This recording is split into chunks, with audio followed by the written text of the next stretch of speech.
Magandang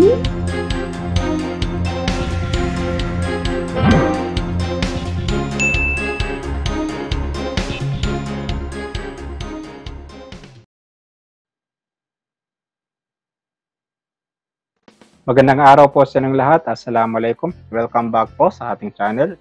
Ang problem natin ay isang password problem na lumabas noong May 1999.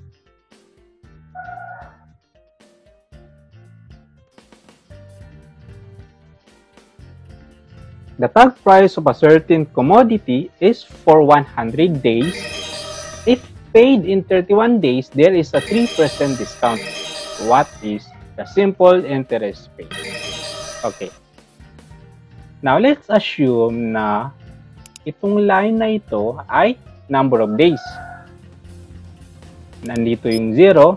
And ang sabi dito sa problem is mayroong isang item or product na kung babayaran mo or kung bibilin mo for 100 days, ang presyo niya ay hindi natin alam dahil wala namang sinabi sa problem kung ano yung price niya.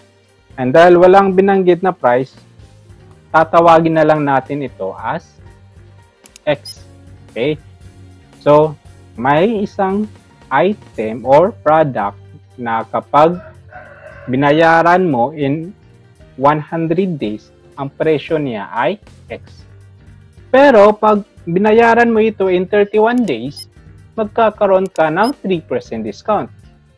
So, kung meron kang 3% discount, ang babayaran mo dyan ay 97% of that price. So, pag kinonvert natin to into decimal, ito yung magiging resulta niya.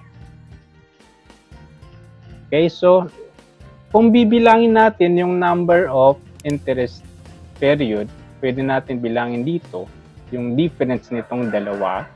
100 days minus 31 days, 69 days.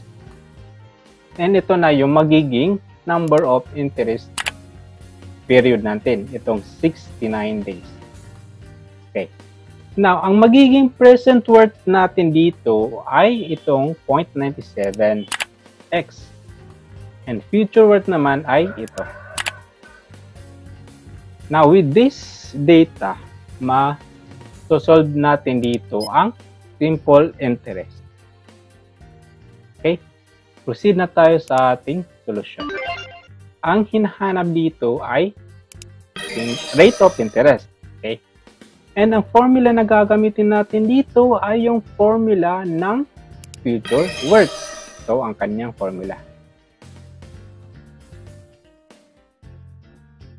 Wala pa tayong exact value sa future worth at saka present worth and interest rate.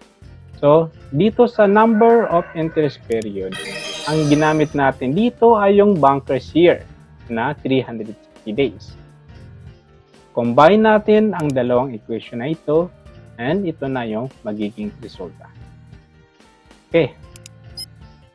Now, ang problema natin is dalawa ang ating unknown. Itong price at saka itong interest rate. So, paano ba natin yan masusolusyonan? Okay? So, ang pwede natin gawin dito is i-simplify ang equation. Pwede tayo mag-divide ng both side by x para makancel itong x na ito. Dalawang x. And pag kinancel natin yan, magiging ito na ang resulta niya. Pwede na natin ma-solve ang interest rate or itong I.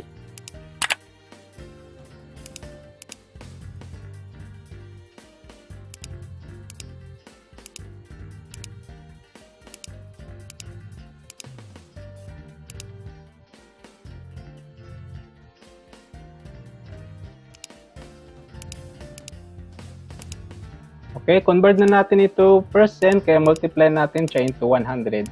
Yan. Ang resulta na ay magiging 16.136%. Ito na ang ating rate of interest. And ito ang ating final answer. Okay, yan.